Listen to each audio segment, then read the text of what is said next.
Okay, how are y'all tonight? I don't need to take roll because I can see you both. Strange as things. We're gonna do it. This is Finance 333, Financial Markets. It says fall 2021, which, because I just forgot to change it, but it's 2022, I swear. And I'm gonna tell you about the class. Let me tell you where this fits. You've had 331. This is really strange to talk to like nobody. You've had 331. That's a corporate finance class. 334 is investment. 333 kind of fits in the middle. It's what ties investments and corp fin together. And we're going to look at all different types of financial markets.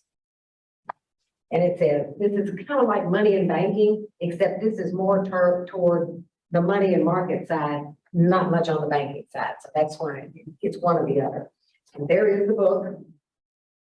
And I think Tuesday, you're getting it all worked out. You can click on the link. And as I said, the reason I said it so that it wouldn't allow you to register till today is because McGraw-Hill allows you 2 weeks of free access before you have to pay. And at the end, if you get past the 2 weeks, then you pay, all your, anything you've worked on is still there. So, you can use that for now. And you just go to the first unit over there. I don't know if I'm sharing right. Let's go with the new share. Let's just share this screen. That's safer. If you look at lesson units, go to the first one and just click on that little link right there and you can register for it. Okay. You do need it. You do need the book and you do need Connect because it's an online homework system. You should have a financial calculator. If you've had 331, you've got one. I do use the text of instruments, of course. I'm going to lecture. It does go with the book. The PowerPoint slides are out there. So you can, if you want to, you can print them in advance to make notes on or whatever. Connect homework problems are the same as the end of the book. The problems, the questions at the end of the book. This time, I've kind of done it a little bit differently. There's a smart book. Let me go back up. Ebook, chapter 1. It's the smart book. And what smart book is, if you haven't used that yet, it's the reading and it's a little quiz. And the little quiz is like 10 points. It's not very much. It's to motivate you to read the chapter. That's what it's about. You can take the quiz without reading the chapter, or you can, read it separately. But that's what that's about. Okay. Okay. The connect points will show up in the grade book. Sometimes they don't sync very quickly, but don't worry about it. You can always go to McGraw-Hill Connect directly and check your points.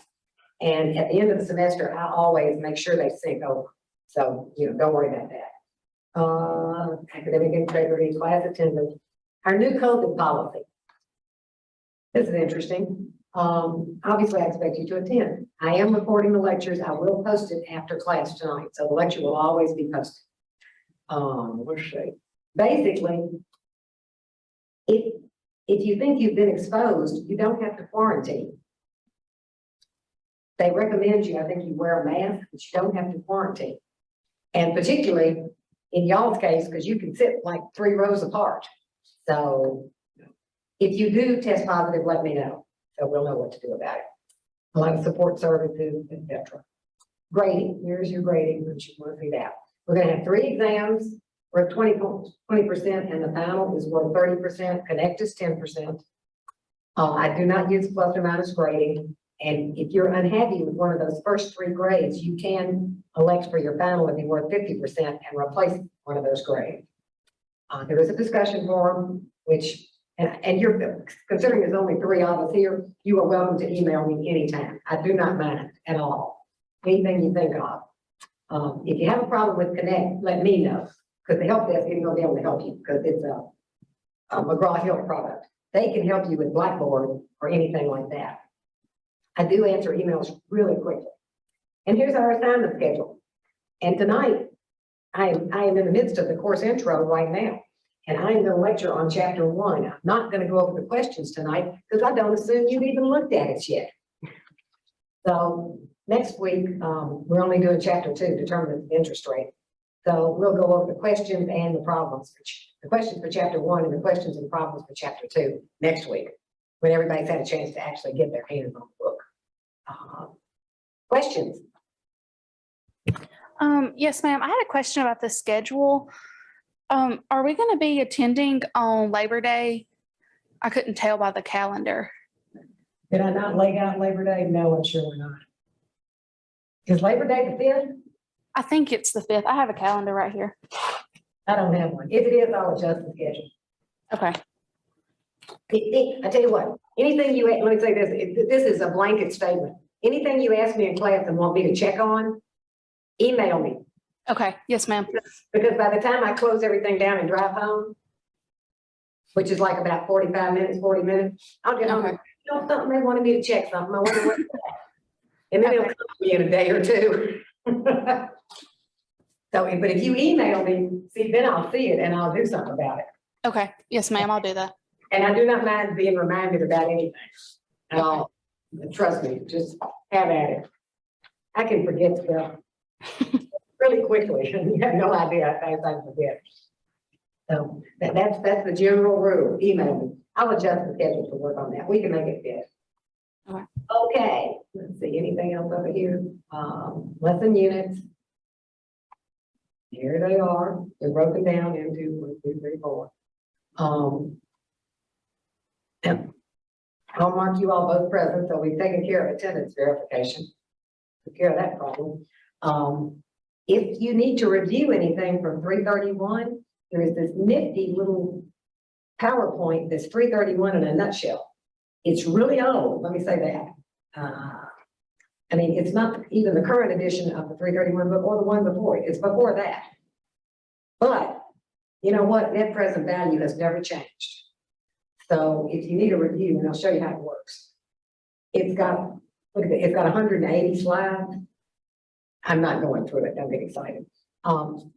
You can pick out if you need to review one of these topics, say, no, let me do the slideshow from the current slide. If you want to review this, it'll take you right to it. And anywhere in there, let me move this out of my way. Anywhere in there, go away. It'll take you right back to the index. So if there's something we get to and you think, oh gosh, I'd really like to, review that's all there for you to do. Oops, I don't know what I did.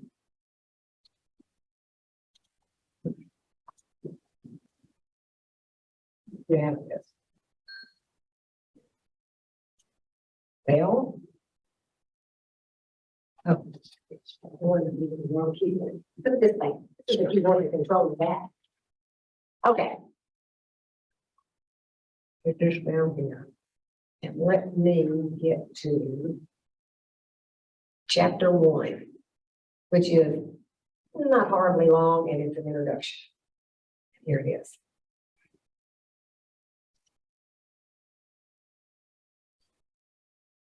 Table editing. It goes over an awful lot of stuff, but there we go. Okay. Let's see if I can move this stuff out of the way. Yeah, make that go away. Okay. Chapter 1. What else? Okay. We're going to differentiate between primary and secondary markets, money and capital markets, foreign exchange market, derivative market, financial institutions, the services they perform, the risk they face, how they're regulated, and how they're becoming global these days. So that kind of takes us through the whole thing. Markets and institutions, they're going to call them FIs, financial institutions. That's how money moves in our society. It's allocated. Investment decisions. It's both for companies and for individual investors. And we're going to talk about how important that is, that there are capital markets, that there are financial institutions, what they're called financial intermediaries. Now, they're structured through which funds flow. 2 dimensions, primary and secondary, money and capital. Primary markets. The thing that distinguishes a primary market is, it's when a company issues stock, say, the money from the stock issue goes to the company. They usually use an investment bank to do that, and that's where IPOs happen, primary markets. Secondary market, the trading is between you and me. I sell a share of stock, you buy it. The company doesn't benefit from that. Here's kind of what it looks like. There's the primary market. Users of funds, the bank. This is us over here. That's us. Let me back up. Secondary market. In primary, that's us. In a secondary market, both of those are investors. Because the trading is between investors. The company doesn't have anything to do with it. Now, secondary markets are important. They offer liquidity, which has got two dimensions right there. You can turn an asset into cash quickly without significant loss in value. Obviously, you could sell anything in a heartbeat if you set the price low enough. The United States markets are extremely liquid. We are very fortunate. You and I could trade, could sell or buy shares, and we won't affect the price at all. Because the market, there's so much trading going on. That's not true in all markets around the world. Information about the prices or the value. What do we think a share of Apple is worth right now? Both you can find it. I can find it if I have my phone with me. You can find it on your phone right now. It tells us current prices and it lowers transaction costs. Now, money and capital markets. Money markets are mostly over the counter. They are debt instruments that have a maturity of less than a year. Capital markets are more than a year. Basically, it's stocks and bonds, in trading capital market. Here's your money markets right over here, less than a year. There's your capital markets over there. Now, this is kind of interesting. I was looking at this last night to get primed for this. Look at this. Back in 1990, that was commercial paper, and that was Fed funds. Now look at it. Fed funds has grown to that. Kind of interesting. Treasury bill there, Treasury bill has been about the same. If you look at capital markets, look at the change. This is stock. Corporate stock. It's almost doubled in that time. Now, foreign exchange market. Foreign exchange is just, if you talk about a foreign exchange rate, it's just the price of one currency in another. How many US dollars does it take to buy a euro? Foreign exchange risk, they worded it real formally. It's the risk you take that you've got something in a foreign currency, and when you convert it back, the exchange rate has moved against you. That's about it. US dollars received on a foreign investment, it depends on the exchange rate between the dollar and the foreign currency at the time you're moving it back. And when we get to the chapter on foreign exchange, we'll look at some examples of that. Derivatives, not personal statements. A derivative security, there you go, futures, options, swaps. It's linked to something else. Its value is linked to something else. Stock options are the most obvious ones. A stock option is an option to buy shares of stock, some stocks. They trade derivative markets.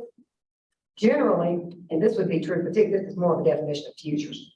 It's to exchange a standard quantity from assets at a predetermined price at a specified future date. Derivatives are typically short-term instruments, 90 days, 180 days, something like that. We'll look at those when we look at derivatives. They're the newest and they're the most risky. There. A lot of growth between 92 and 2013. But the Volcker rule, what that's saying, prohibits bank holding companies from proprietary trading. As a bank, I can trade for my customer. Proprietary trading is trading for my own account. That's what they prohibit doing there. And look at this. Look at the growth in this. I computed the percentage growth. Look at it over there. Options has grown 2,700%. Swaps has grown 4,300%. We didn't even have credit derivatives back in 92. A lot of growth in there. Okay, regulation. You all know the SEC regulates. That's who it is. Their major emphasis on full and fair disclosure on any security issue for current and potential investors. They also monitor for insider trading, and that's a really tough one.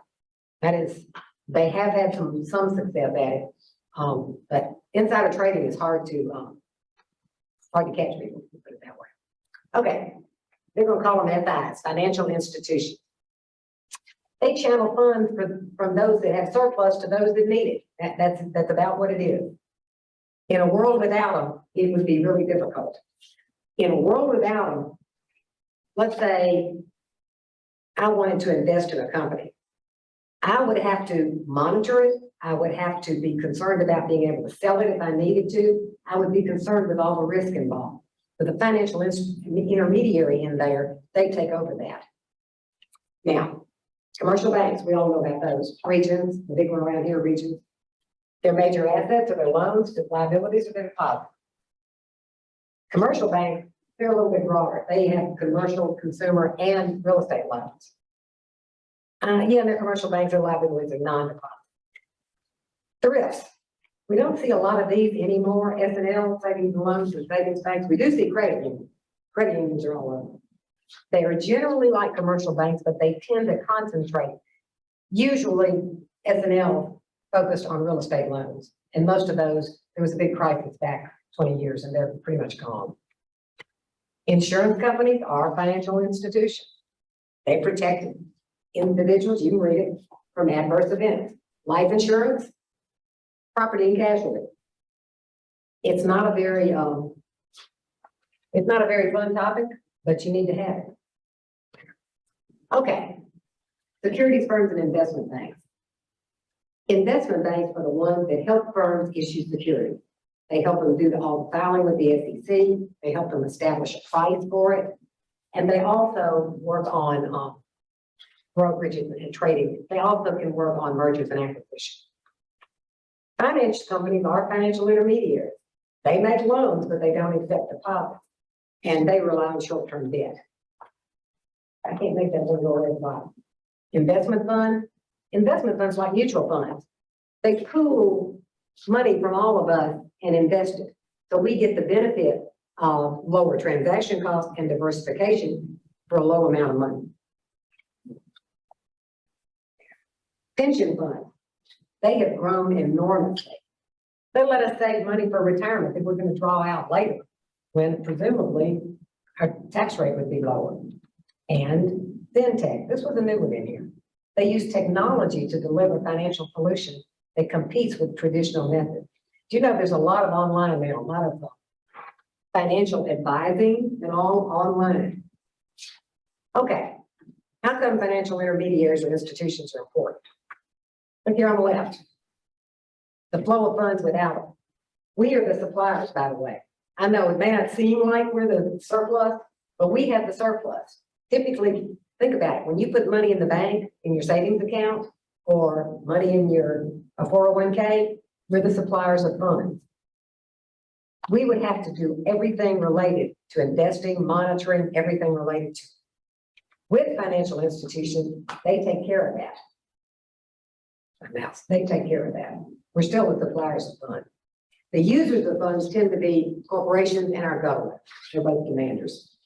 Okay, a supplier. You've got a lot of monitoring you have to do. If I invest directly, I have to constantly monitor my investment. People who handle their own investment, it's a full-time job. I mean, people do it, but it's a full-time job. A solution for many of us is to invest in a mutual fund. Let them do the monitoring, let them handle all of that. We just watch how the fund performs. Now, I thought this was an interesting way to put it. Financial institutions act as asset transformers. Because, well, look, use a mutual fund as an example again. That would be a more attractive investment than a direct claim. Because the mutual fund, like I say, you're going to have the advantage of them monitoring, of them pooling, and we're going to get diversification benefit. They're very liquid, and they allow us to diversify without investing a lot of money. Additional benefits: reduced transaction costs, maturity and denomination intermediation. Those are fancy words. Maturity means they're taking care of the fact that I need to invest short term, but they're investing long term, and I can go in and out. Denomination, I can only invest $1,000. But if we pool all of that together, they can take advantage of investing $200,000. That's what that's talking about. Yeah. They transmit monetary policy. That is, in fact, how the Fed gets us to implement their policy. Credit, Intergenerational wealth transfer. Don't you like that?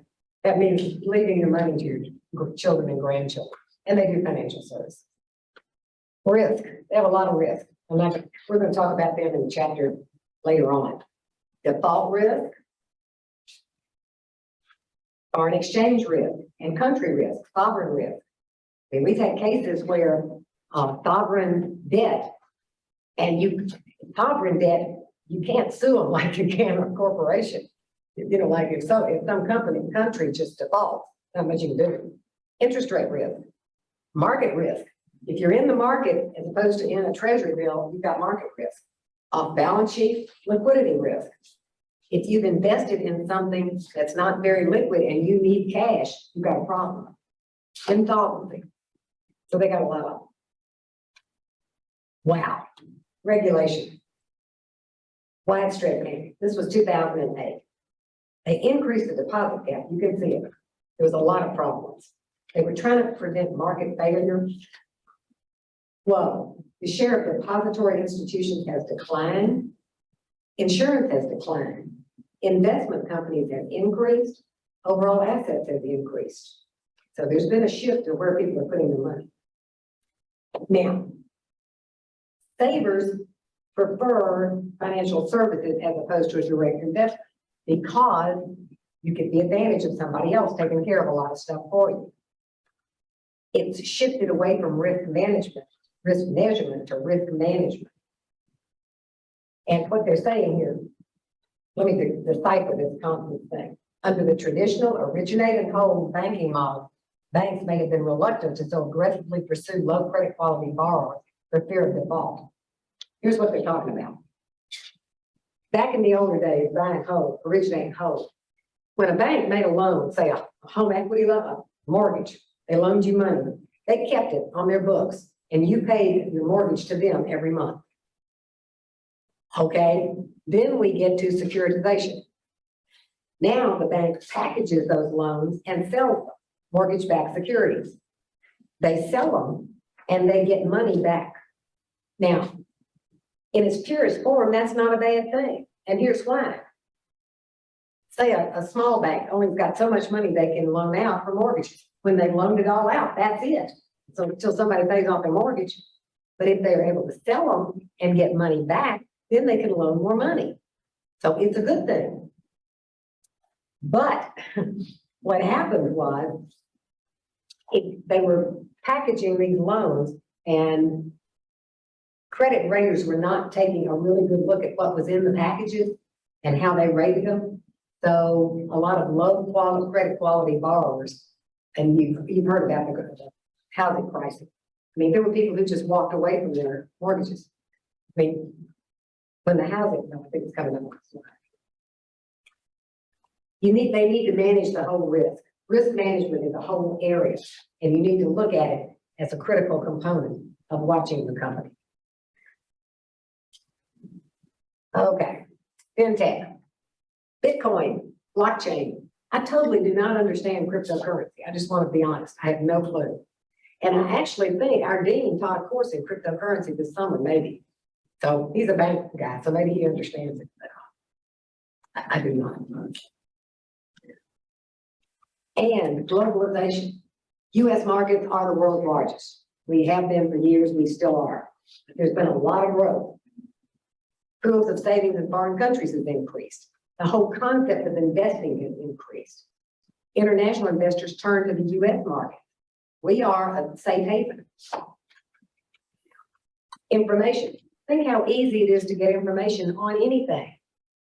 I mean, you certainly get it online on your computer. You can get it on your phone. I mean, it's easy to follow how the London Stock Exchange and the Hong Kong Hang Seng are doing right now. It's a piece of cake. It allows some U.S. financial intermediaries and a lot of mutual funds have sector funds that are focused on the Pacific Rim, where they only are focused on whatever country. The euro, that had a huge impact on investing in Europe. I mean, it's kind of sad because you don't have all the nifty coinage anymore.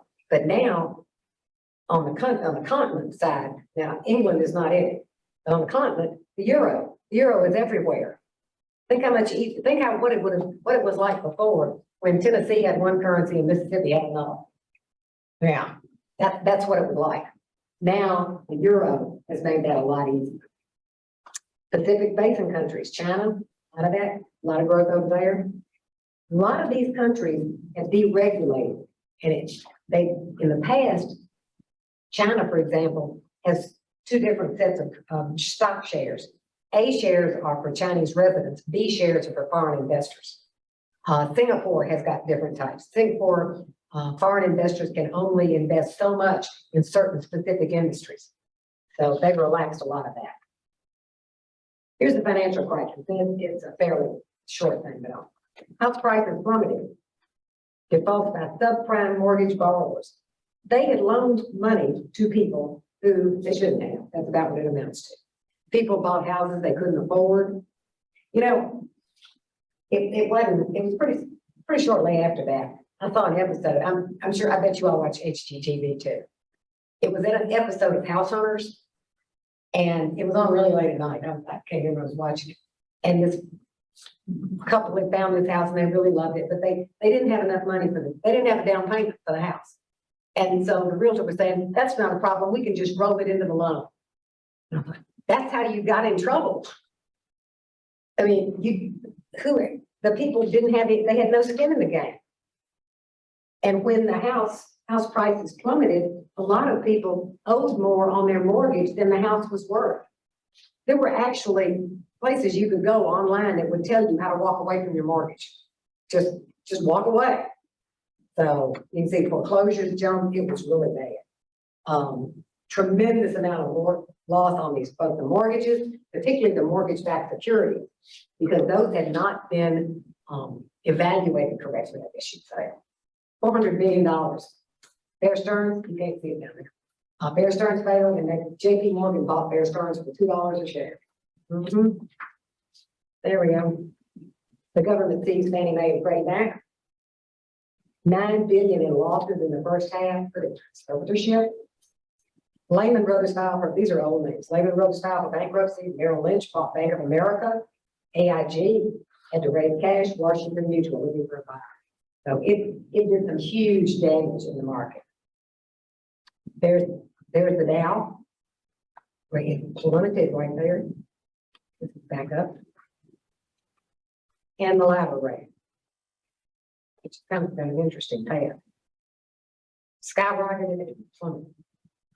And then I think the lava rate, that London Interbank Offer Rate, is the rate that is quoted on, well, at any rate, it was owned by the London Banking Association. And the way they determined the lava rate for each day, they polled every bank that made, what I want to call them, international loans that made them. And they threw out like the top one and the bottom one and averaged the rest, and that was the lava rate of the day.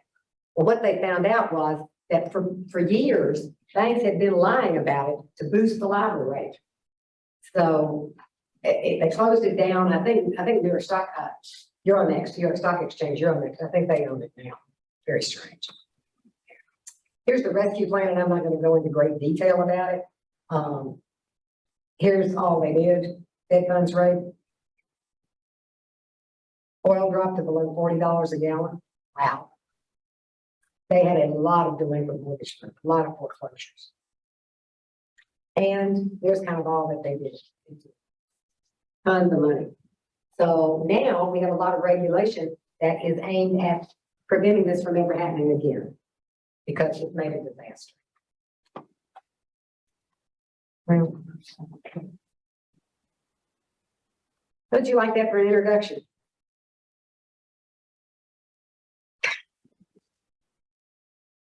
Okay, maybe we will go on and look at the questions, because that went pretty fast. It moves right along. You don't have to take rolls or anything. Okay, let me see if I can do this. I can do this.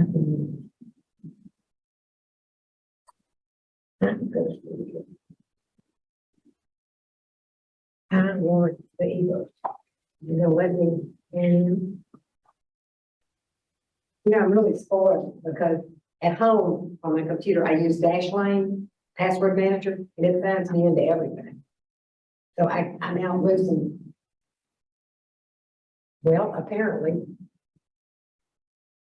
I wonder how to sign me into that. Like dashboard. There's two students you're both on. I want to preview it. You ain't doing preview. Come on. I want the ebook is what I want. Yeah, let's start reading. Okay. Be back here. Maybe look at- I want to get the question. That's what I'm getting. Okay, there we go. The question. By the way, did you notice, I just tried this last night, you can have this read to you. Questions. Classify the following transactions as taking place in the primary or secondary markets. LG 1-to-1. It's kind of cool, isn't it? Okay, IBM issues 200 million of new common stock. That's primary market.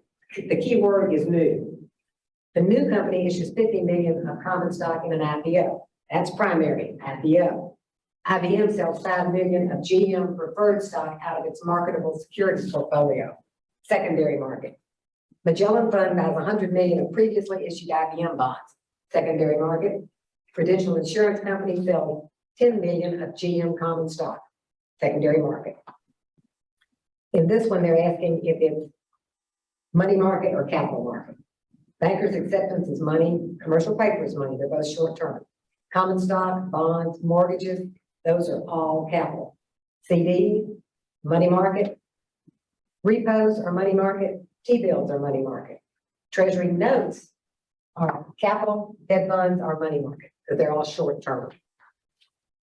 Okay, which other one? Number 5 is the other one. What are the major instruments traded in capital markets? Corporate stock, we hardly, stock and bonds, but we usually don't think of mortgages as being traded, but they are now. So, and they are long-term instruments because mortgages are usually 15, 20, 25, 30 years. So stock, bond, and mortgages. And the other one, well, make that go away. I thought that was kind of nice, though. I tried it last night. I'd never tried it. What that tells you is when you're driving, you can let it read the chapter to you. Right.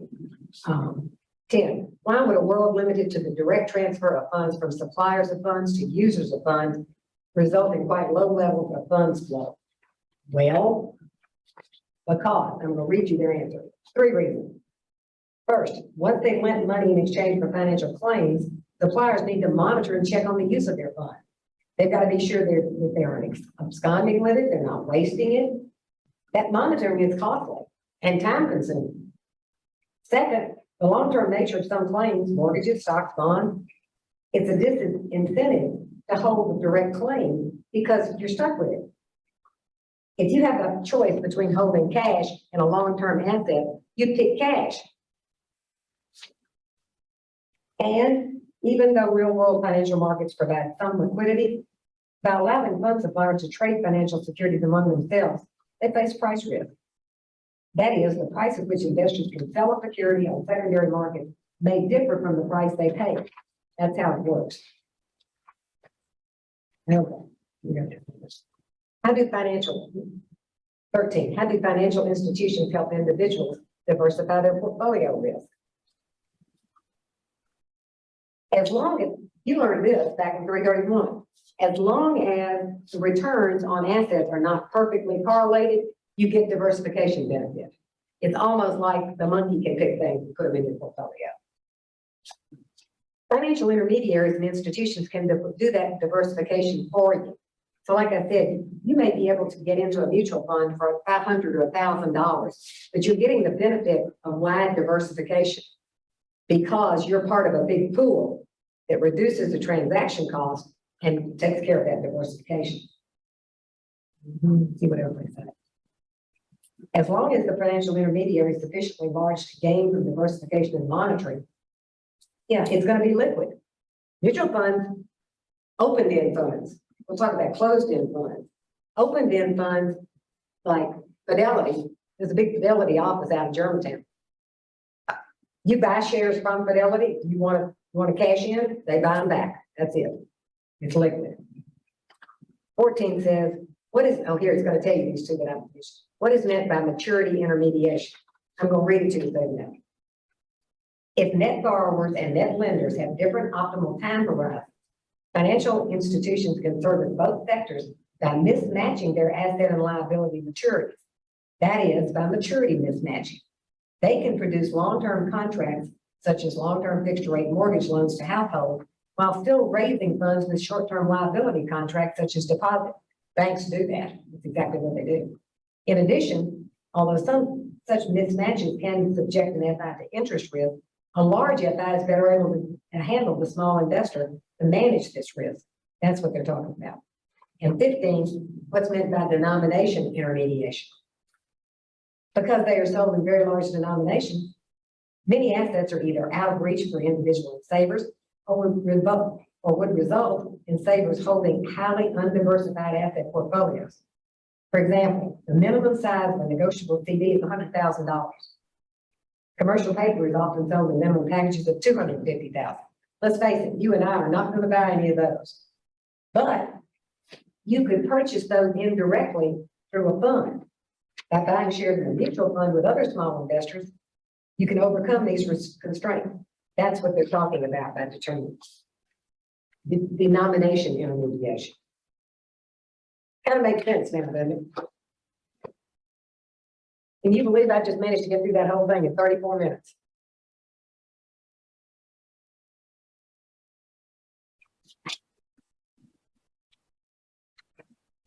Questions about anything? I'm not going to do anything else tonight. Okay, I'll try to remember to check the schedule, but if you email me, I will definitely check the schedule. And then let me go back over here. Let me go back to the slide. I want to go back to the slide. Come on, go back. There's the schedule. Okay. If that's the case, which it probably is, I probably didn't pay attention. I probably brought it over from last year. I'll figure it out and send it to you. We'll get it all done so that we end up with the test on the same day, one way or another. And thank you for catching it. Okay, thank you. Okay, any questions, ladies? That was short, I realized. I guess you figured out by now I talk fast. You are welcome to interrupt me at any time or tell me to slow down. It's okay. But if you don't, I'll just keep going. I figure you're with me and I'll just keep on. Okay. I saw on there that both of you are already on Connect because it said 2 users. Go try the Smart Book because I haven't used it. I've set the readings up in the Connect problems, but I haven't used the Smart Book thing before. So I kind of want to give that a try and see how it works. So y'all can let me know what you think. I did one of them myself and it was okay, but it's only 10 points. So it's not, not very much. I think it should be good. Okay, that's it. You can see my hands in both of them. Okay, I will see you next Monday night. Isn't it next Monday night? Yeah. Yes, 29. Okay, any questions? Never hesitate. Please do not hesitate to email and ask me. I do not mind at all.